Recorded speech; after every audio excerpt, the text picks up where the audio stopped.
What's up, everybody? It's Keefe at GhostColdMag.com. Late night Keefe with a live stream here. We're going to talk some Faith No More. I meant to do this last night, but I passed the fuck out early because I'm old as fuck now. Dissident Folklore is here. Sean Parkin. Flat Spot Records. What up, what up, what up? Good to see you here. Certainly a band that influenced a lot of bands, including some of the Flat Spot bands. I'm talking about Faith No More. I'm just making sure everybody is watching and here like they're meant to be. But yeah, the news hit me like a ton of bricks. I'm a huge Faith No More fan. Let me know in the comments if you are too. I appreciate everybody that's watching on all the things. As usual, we are streaming live on all the things. Twitch, Facebook, Instagram. I like hanging out on TikTok, even though I gotta pull it in. Oh, what's going on here? Why did this go away? It's fucking weird as fuck. All right, it just vanished. My live stream vanished on TikTok. We'll try one more time. All right. Resume. All right. This fucking thing. All right.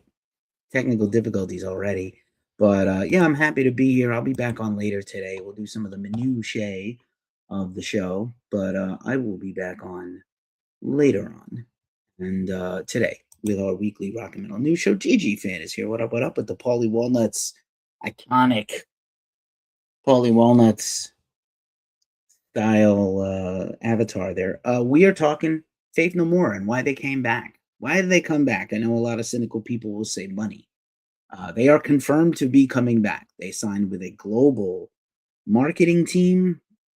So I guess this thing is just not going to cooperate today. I'll try it one more time. But I think this thing doesn't want to fucking work, which is fine. Which is fine.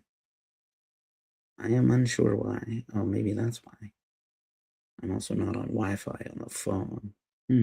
Get the motherfucker on the phone. All right, we'll try one last time. Designs for silly. The Superior Werewolves here. What's up? What's up? What's up? So yeah, Faith No More is back, and I just want to talk about why. I think this is hugely important. If it was ever going to happen, it's happening now. But I also got to keep it real. I was convinced as little as a few days ago this would never happen. So I'm just stunned. I'm honestly stunned that they're coming back, but I'm thrilled that they're coming back because I love this band so much, and you should too. And if you don't, maybe something is wrong with you. But anywho, let's quickly get into the minutiae of the show because it's late. Brand new interviews up on the channel here on YouTube and on our podcast. I interviewed the frontman of Floyd Nation. If you ever asked yourself a question, what would happen if a tribute band got so good they went and recorded their own original album as well as covers of the band they've been paying tribute to for years? Of course, it would be flawless. So yeah, talk to Will Kaiser from Floyd Nation. Pretty killer interview. Looking forward to their US tour coming soon. Also, IC3B Rock is here. What up, what up? Kevin McCarthy. Hopefully not that Kevin McCarthy. You probably hear that all the time. Shira HPK is here. Charles Snowdis. Also, ran a brand new interview with the post-hardcore supergroup Held, featuring members of The Sleeping and Coheed and Cambria. Really cool interview with Douglas Robinson of The Sleeping, of Held, and The Sleeping. Really great. Also, recently we interviewed Devin Townsend. Phenomenal new album, The Moth, is out now. It's on the pile of records behind me on my bed, and it is phenomenal. One of our biggest and best reviewed albums of the year and most read album reviews so far. Also, just a little reminder, even though we have some affiliate partners and some money from ad sales, we are not corporate backed. So if you feel like you want to be tipsy, West Not West, what up, what up? Good to see you. If you're feeling tipsy, you can hit the tip menu or come on to YouTube and, we take super chats, super thanks, super likes, all that stuff very seriously here. And I will also link later on where you can follow us because people seem confused about where to get their information from. We are your 24/7 source for rock and metal news. We've been doing this for 15 years almost. So just come hang out. All right. Fun. We're on all the things. All righty. So there's our Cash App in case you're curious. I'm a dummy is here. Thomas Low. Daniel. Get low. Feel free to share this with people you know, like Faith No More. JMC, what up? What up? So, Faith No More, how did we get here? How did they come back? How did this happen? Let's talk about it. Because I think it's inherently interesting that once again, I was certainly convinced just a few days ago they would never reunite, and I will tell you why. But before that, let's talk about the band. Why are they important? Why are they important to rock and metal? Why are they so important? Why are they so iconic? So influential. This broke the internet. This image on all their social medias just had their logo with the 2027 on it and an audience shot. And people are saying this wasn't a confirmation. They're a tease. One of the things I don't do here at Ghost Cult is do the tease of the thing, the news about the thing that isn't announced yet. I don't do that. We don't do a lot of it, even if unless it's like Mudvayne is reuniting, Job for a Cowboy might drop a new record soon. Like those things are different. But just Aim by Sharks, what's up? Those are different. We don't just do the gratuitous tease you to get you to click on our site and then have nothing really to show for it. We wait until there's a thing. Now, maybe that's dumb and I should be courting throwaway views, but I think your time is worth more and more valuable than it. So let's do that here. Let's do that here where I enthrall you and I excite you and interest you and I provide wow, which I don't think a lot of my peers out there are doing. A lot of my peers out there are not actually doing real journalism. It's not a big thing for them. So this graphic broke the internet. And then the news broke from Polestar, the industry Bible for touring for the industry people, that Faith No More, like System of a Down just recently, signed with a major booking agency, 30E, for global touring. They just signed System of a Down, who is apparently plotting tours for next year. Interestingly enough, System of a Down and Faith No More were supposed to tour before Faith No More went on a new hiatus. Then the rest of the band confirmed this graphic. Like individual members of the band said, this is true. This is really happening. We're coming back to play shows in 2027. And then Billy Gould, one of the leaders of the band, while he's on tour in Europe promoting his brandy, his Serbian style brandy that's apparently growing in status all over the world, he gave an interview to an old friend of his who's a music journalist and promoter and basically laid it all out. We're going on tour in 2027. We're not getting any younger. If we were ever going to reunite, it was now.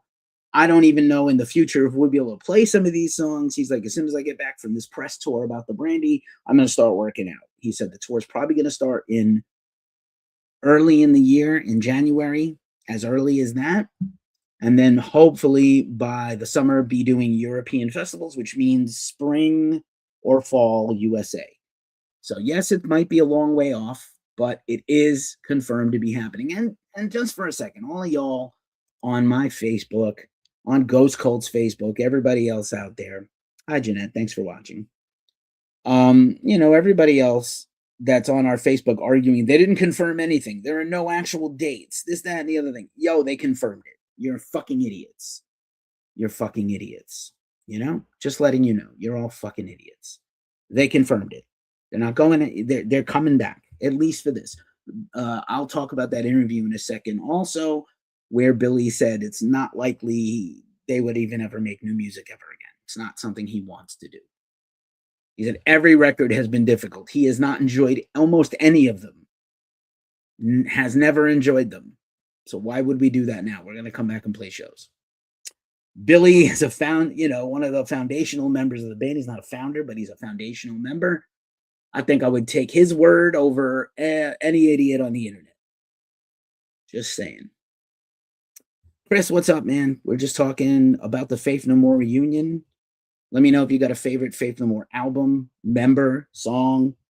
I feel they're one of the most important and greatest bands ever, and they've certainly become more special and important to me as I gotten older. and of a very personal story to tell about Faith No More a little later in the show if you're interested. Oh, no worries, man. Faith No More is reuniting after being assuredly broken up and on hiatus. They had not played a show in 10 years since a small club show in LA. And then they were supposed to do more things. They took kind of a break. They kind of were doing other things. COVID hit. They had booked tours and festivals. They played none of them. They were all canceled. They had booked a new tour in as recent as 2021 that was supposed to be a humongous US tour, and at the very last minute, Mike canceled. We'll talk about why and how. Faith No More's coming back in 27 to play shows. I was going to save this for later in the show. My personal favorite record is Angel Dust. A lot of people would say The Real Thing. A lot of people seem to love the very controversial album King for a Day, Fool for a Lifetime. Their comeback record was great, Sol Invictus. Anyway, so here's Faith No More by the numbers. Unfortunately, you guys on TikTok can't tell, but I'm streaming everywhere else if you want to tune in there. But if you give us a follow on TikTok, I'll also follow you back when this is over. So Faith No More by the numbers, formed, this is actually incorrect, they were formed in 1979 in San Francisco by Roddy Bottom and Puffy Borden. Mike Puffy Borden. Mike Puffy Borden went to high school in the Haywood Valley, Haywood, California, in the Castro Valley, and was classmates with Cliff Burton and hung out with Jim Martin, who would later come in as their lead guitarist. Originally called Faith No Man, as in Faith in No Man. It was a quote from a book they liked. Oh, TikTok is just shitting the fucking bed today. I don't know why. Stop fucking interrupting my live stream, TikTok, you piece of shit. Anyway, so formed in 79, originally named Faith No Man, once led briefly by Courtney Love, which I thought was pretty interesting. She was in the band for a short spell of time, but mostly their early years, they were fronted by Chuck Mosley, who was kind of similar to Anthony Kiedis, not necessarily the most talented frontman or singer ever, but he had a lot of charisma. He could rap, he could scream, he could sing. He was smart. He had great stage presence and charisma. And so Faith No More's first two records, We Care a Lot and Introduce Yourself, kind of broke them on the scene. And We Care a Lot was like an underground alternative rock hit before they were famous, which is insane, actually. If we get cut off one more time, TikTok, I'm just going to bag it. But if you guys want to come over to YouTube or Instagram, I'm here as well, at Ghost Cult Mag. But anyway, so they have 7 albums, which we can talk about them in a bit. 1 EP, 2 live records, and 25 singles. And again, for a band that has had multiple long hiatuses, to have 25 singles released by record labels is insane. By comparison, Guns N' Roses has only had 24 singles, and that includes the last bunch of years where they put out like reimagined demos and unfinished tracks and things as singles. So really, like prime Guns N' Roses really only had like 20 or 21 songs. They have sold 20 million albums worldwide. Their best-selling album internationally is Angel Dust. That's the one people know the best, followed by The Real Thing, followed by Album of the Year. They have 3.3 million monthly listeners. That's mostly on Spotify. It's probably much more than that, but the other networks don't report what they stream. And they have literally influenced a generation of bands, if not several. They really had a tremendous impact on bands. I know they get a lot of credit for new metal, but really, like a lot of alternative rock and metal is because of Faith No More. King Parrot, what up, homies? We're just talking about the Faith No More reunion. I'm sure you're excited. I know you got your band. We talked about how much you guys love them. So yeah, man, I'm just so tickled pink that they're coming back. And just to talk a bit about the lineup, I know people are pining for Jim Martin to come back. I would say the chances of that are slim and next to none, because Jim and Patton don't really get like each other. Jim has really been retired from music. He did put a solo record out about 15 years ago. He jammed at Metallica's Orion Fest in 2012 in Detroit, where he jammed with Infectious Grooves, because those are his buddies. But again, co-founded by Mike Borden and Billy Gould in '79. And then they went until basically January of '98 before breaking up. And we'll talk about that in a minute. Reactivated in 2009, reunited. I finally saw them in 2010 in Brooklyn on the waterfront, which is now a series of condos, not even a concert venue. I also saw Primus that summer in Brooklyn. It was wild. I lived in Boston at the time. Mike Flores is here. What's up, Dawn? What's up? So Roddy comes in '83, and really he's the soul of the band in a lot of ways. He's one of the primary lyricists. Their best known records are co-written by him. He wrote their first couple of hits, and he had only been in the band a couple of years. So, he has been a linchpin in the band. Obviously, Patton, arguably the best vocalist of all time in a rock sensibility. He can do kind of anything. Metal Candy is here. What up? Patton could sing kind of anything, anywhere, anytime. He's done all kinds of projects, some of which we'll talk about. John Hudson has been the main lead guitarist in their last 3 incarnations. Sorry. Trey Spurwince of Mr. Bungle also did a stint on guitar, as well as Dean Menta. Headstock Goat saw them play 10 years ago at Aftershock. Yep, that was one of their last shows. I don't think Jim Martin's going to be back. The Real Thing is incredible. Thanks for your comment here on YouTube. Yeah, I don't think Jim is going to be invited back. And I don't know that he would. He has already said, I don't see myself coming on to play a show. That's disrespectful to me as the only guitarist. Even Roddy recently said, Jim was their best guitarist, which is kind of shitty, but it's also kind of true. John has been in the band ever since. Chuck obviously was in the band, exited the band in '88, went on to an interesting multivariate solo career. What's up, GG fan? And then Chuck passed away. But actually, before Chuck passed away, he got to join as a guest in LA in a small club show with Chuck and Mike. It was pretty phenomenal in 2016. I think that Aftershock show was their very last show before the pandemic, and then they have not played since. Felicia, what's up? So, yeah, interesting stuff. So, Faith No More, I love this picture with the GIMP, man. This is one of my favorite photos ever. So, Faith No More, they break up in they're heading to a breakup. I'll talk about it again later. I highly recommend reading Roddy Bottum's new book, The Royal We. I finished it off a while ago. My copy is floating around here somewhere. I'm moving out of this apartment soon. This is going to be one of my last videos here in the apartment, to be honest, beside my show tomorrow afternoon and maybe 1 or 2 more. So Faith No More, they blow up with The Real Thing. They end up opening for Metallica. James Hetfield wears this shirt on tour because he's buddies with Jim, because Jim, Cliff, and Puffy Borden all grew up, kind of all ran in the same scene and knew each other, and they knew Metallica, and they knew James Lars once they relocated to San Francisco. But the band has a lot of acrimony. Jim quits after the first tour following Angel Dust, which was their highly anticipated, high pressured follow-up. There's actually a new interview with Jim that leaked onto Reddit this week that is, if it's to believe, mind-blowing, where he contradicts a lot of stuff that's been said about him in the past. And the band is heading for a breakup. So Album of the Year comes out and debuts at #1 in Australia, New Zealand, and other places in the world, top 15 in the US.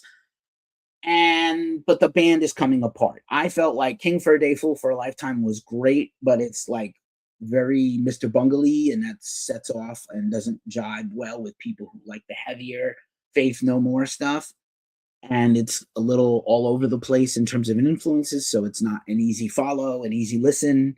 It's meant to be challenging. It's definitely an outlier in their whole catalog. I thought Album of the Year, hilariously, with that title and the video for Last Cup of Sorrow and Helpless and Naked in Front of the Computer and things like that, I thought those were great songs and really a throwback a little bit to The Real Thing and other things, which, again, just to remind people, Mike Patton had to kind of be convinced to join Faith No More. He already had Bungle, and they were kind of a death metal-y thrash metal thing. The Raging Wrath of the Easter Bunny, which was re-released as a demo when Patton put back out Bungle in recent years. And he really had to be sold on being in the band. And the real thing was completely written before he joined. So he didn't feel like a part of that process. And they didn't let him do too much. They had written lyrics, they had melodies, and they had him basically, hey, do this, paint inside the lines. So Angel Dust really felt like his first record. And then because of the success of Faith No More, Mike was able to put out Bungle and pursue all his other bands, which would not have been possible if he did not have a million-selling band like Faith No More. What's up, Chris Kale on TikTok? Good to see you, homie. Anyway, as I sip my seltzer at 1:13 a.m. Pacific. So Faith No More puts out Album of the Year and they go on tour. They had Trey Spruance in the band for a while, Dean Menta for a while, and then John Hudson, who has been the guitarist ever since. I just don't see Jim being invited back. But this is super interesting. Then I had tickets to see Faith No More with Limp Bizkit opening. This is how big Limp Bizkit was hitting the scene already with a major label. $3 bill was brand new, and they were either opening for everybody else or headlining immediately within a year. And it was September 19th, 1997, and I was on my way out. My birthday is the 17th. I was going out to celebrate with friends and see Faith No More. I was so fucking pumped. And then I got the call that my mom, who had been in the hospital, died. And my whole world was like brakes in a car. And that was that. I didn't even think about the show. I went to the hospital, obviously, and, had to deal with my mom dying. So really terrible. And I think I had tickets the following Monday to Helmet and Melvin's co-headlining, and I gave those tickets away to a homie who was in a band with me. But so that was it. And then they broke up at the end of the tour. You could tell from the European tour press they were not getting along, just barely going through the motions. So the band breaks up and they're gone for 12 years. And then they tease on social media that they were reuniting, and they basically played South America first and did like some big South American festivals in Chile and Uruguay and Paraguay and Brazil. And then they came to the States in the summer of 2010, and I finally saw them. If you look up some videos on, thank you for the likes, Lota. If you look up some video from the Faith No More Williamsburg, July 5th, 2010, I'm in the video some places during Midlife Crisis, which is one of my favorite songs by them. So fitting. So they reunite and they tour for a while. We covered them a bunch. These are phenomenal shots by my homie Meg Loyal Photography. Great photos. They did this thing with the flowers. First they came out and they toured in white outfits that kind of look like preachers, or I don't know, people who ask for change at the airport and try to give out Bibles. Then they did a thing where they dressed up as priests. They did another thing where they dressed up in fine suits, which is a thing Patton used to do. So these are some great photos for Meg Loyal Photography. You should give her a follow. And then they put out Sol Invictus, which was their comeback record. And I thought this was phenomenal. And it kind of sounded like it should have come out in between King for a Day and Album of the Year. It had a little bit of the heavy stuff. It had a little bit of the all over the place genre blending, which so many bands do today, but Faith No More was one of the first. And I thought it was, a lot of bands come back and they don't have great records. I don't think the Chili Peppers have done a good record in a long ass time. People are divided on that last Black Sabbath 13 album, if it's any good. It just had an anniversary. And so I thought this record ruled. They continued to book tours. I thought they were going to tour more. And then maybe the writing was on the wall. Here's that last show with Chuck. This is out in LA in 2016 after playing the Troubadour. Clearly everybody here is pictured but Patton, but they seem to get along, sang together, seemed to like each other and respect each other, which was nice, I thought. Yeah. So then, they peter out again. They had these big tours booked. So Aftershock, Headstock Goat Luck. I think this is your Aftershock, right? Is this 2021 or before this? So I think they're like maybe they played that Aftershock or the one before it. They had booked a tour with System of a Down and Korn that was supposed to happen. There was some one-off shows with System of a Down, Korn, and Faith No More. And Faith No More dropped off those. Hey, Soylent Green, what up, what up? And then Korn and Faith No More, where the student becomes the master. When we last met, I was but the learner, but now I am the master. Where Korn and Faith No More co-headlined was supposed to be with Scars on Broadway and Helmet Spotlights in '66. Completely canceled because of COVID. They come back in 2021 and they book a whole U.S. tour again. And Patton, on the night before they hit the road with the tour buses and the vans and the trailers, he cancels the whole tour, and he claims that he was kind of a mental issues and he didn't want to do anything with the band. But at the same time, Mr. Bungle is booking shows and playing shows a short time after. And he really reacted. I've seen Bungle now more times than I've seen Faith No More. He booked a bunch of festivals. We've covered them all over the USA.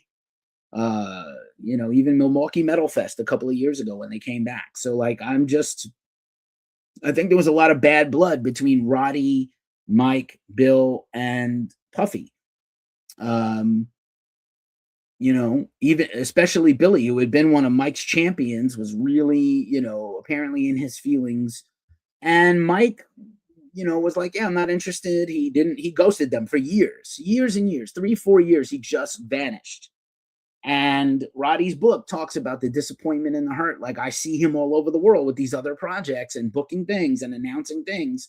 And then we are snubbed. And I don't know why. But it seemed like among one of Patton's recent projects, in addition to Bungle, was to do this album with the Avett Brothers, random but interesting. And then on that tour, I think the Avett Brothers wanted to do Faith No More covers. So they did a few. And in San Francisco, Roddy came out. And Puffy came out, and I think in another city, Roddy came out to see that tour in New York, and they hung out, and there was photos of them.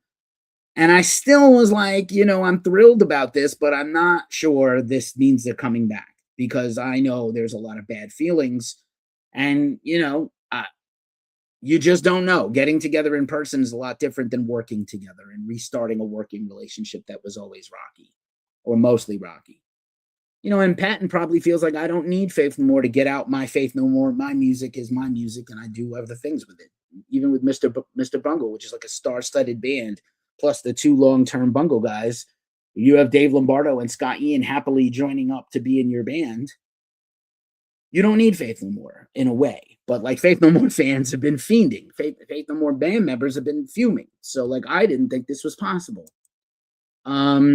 And we started to see images on social media. Like I said, he restarted Bungle, has a whole new album, and Raging Wrath of the Easter Bunny, and who knows if they have more stuff. There was also some thoughts that Dead Cross would be coming back at some point. That's his other hardcore band.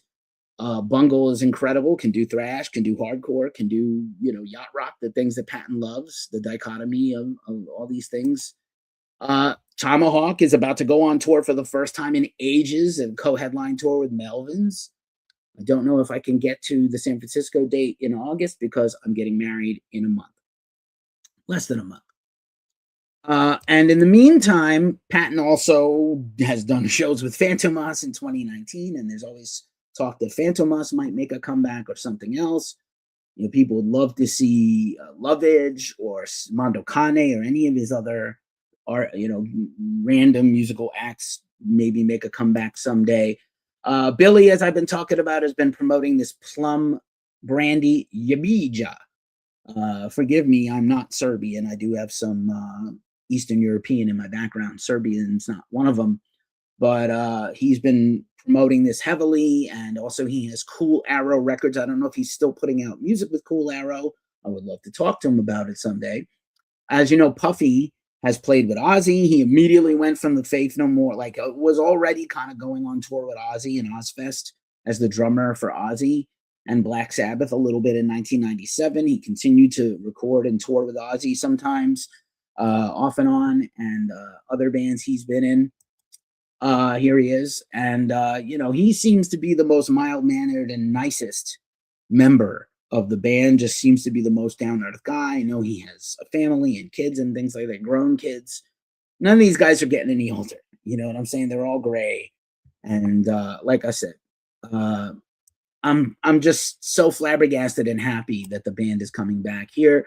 Roddy had moved to France and then Brooklyn and wrote his book, The Royal We. This is him just last week on a cruise in New York when they his band Nasty Band opened for Napalm Death, which is a lot of fun. He also has a band Man on Man with his husband. And The Royal We was incredible. It's one of the most blunt tell-all books about any band I have ever seen.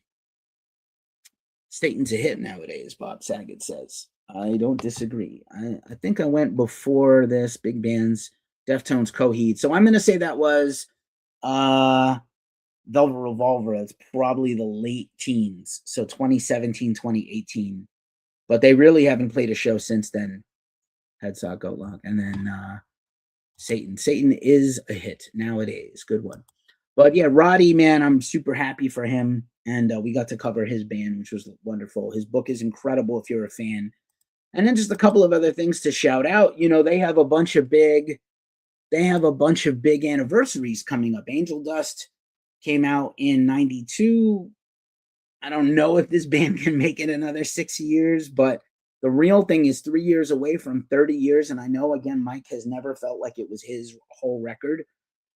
But Angel Dust had an interesting anniversary. King for a Day last year was 30 years. We Care a Lot turned 40 recently. So, you know, they do have a lot of music to honor. I don't know that they would go out and play a whole album. I think Mike and some of the members of the band would find that absolutely corny. But I think it's super cool that they have an opportunity to kind of reconnect and invigorate themselves with this music that fans love. And then I just want to say again, my personal favorite record is Angel Dust, although I do still love The Real Thing. I know people just feel like it's not the authentic Mike, but it was a record they were ready to make and is huge because the songs are tremendous, not just Michael. And again, drop a comment with your favorite Faith No More record. And also, I can't recommend this book enough. I need to reach back out to this author. Adrian Hart wrote this book a while back, Small Victories, The True Story of Faith No More. This is collected from interviews with the band, interviews with their peers, interviews he collected from other places, really factually sourced and checked.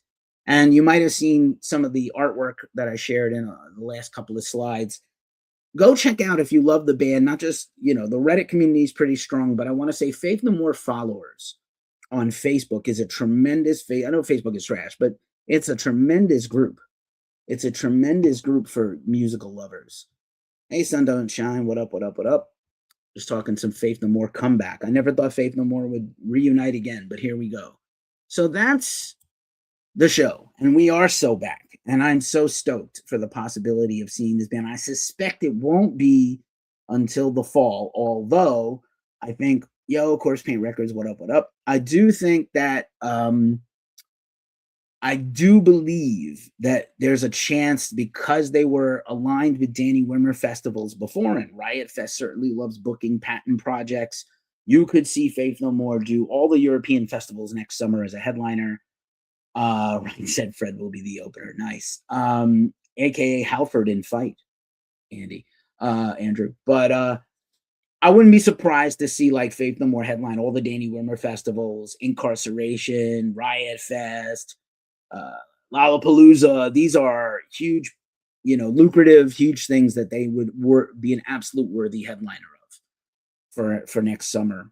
And then again, I think in that interview I mentioned, Billy mentioned start the year in South America, most likely, tour for a few months, take some time off, tour again, take some time off, go to Europe in the summer, and then maybe the fall. So that's what I believe. That's everything I know so far. That's a huge deep dive into the history of the band and why there was so much turmoil and all the changes and things they've gone through since 1979. I'm just stoked that this is happening. I do think a lot of this had to do, I will say, why they're able to be back, I think, is because Mike got, how do I get Sun Don't Shine to open? You got to talk to that booking agency. I don't know. I'd love to see it. I bet those guys will all get along and dig each other too. Mike got sober recently, and I wonder if that's not a huge part of his mental and physical well-being and health. He got a tattoo at the end of his last tour, opening for Avenged Sevenfold, who are humongous Bungle fans from way back. And Mike got the two hardcore straight edge crosses on his hands. I mean, I don't know if he's actually edge, but I think, I think it's a huge step for him if he's chosen sobriety. It's probably his best self is when he's sober and chill and creative. And, I hope it sticks, and I hope the band sticks together at least for a couple of years. I'm really stoked. I was so lucky to see them. Ghost Cult was so lucky to cover them that we have a lot of things. I've felt very fortunate to cover Roddy's band as recently as last week, one of his bands, and anything Puffy does, and of course, Billy also. So many projects, so many side bands, and not just their incredible albums, but Faith No More is a band that would always pop up on like movie soundtracks, Judgment Night soundtrack, Bill and Ted's Bogus Journey soundtrack with Perfect Crime, cover songs like Dead Kennedys covers, the Commodores cover, Easy is a throwaway afterthought song, becomes a sensational huge single. So, just props to them. This is really one of the most, innovative and great bands ever to come back. Ever to do it, and now they're back. So people are saying they're not back until I see some tour dates. Yeah, get over yourself. People fighting on our Facebook. You guys are just helping us with the algorithm. So thanks everybody. Thanks everybody. And so yeah, that's our show. I will be back in about 15 hours with my weekly show. This is going to be one of my very last shows from San Francisco. I am moving up north to Sonoma County with my fiance. I'm getting married in less than 30 days. Holy shit. I'm so pumped. And I hope everybody's good out there. Have a good morning. Have a good night, everybody that popped on. Thank you, Andrew. Thank you, everybody else. I appreciate y'all for being here. Headshot Goatlock. If you've got a channel, I'll follow you. Thank you to all of y'all on TikTok that followed. If you're new here, like and subscribe. If you're listening to this on the rebroadcast, give us a 5-star review on your streamer of choice. I'm Keefe, and I'm out until later today. Peace and faith no more forever, everybody. Let's do it.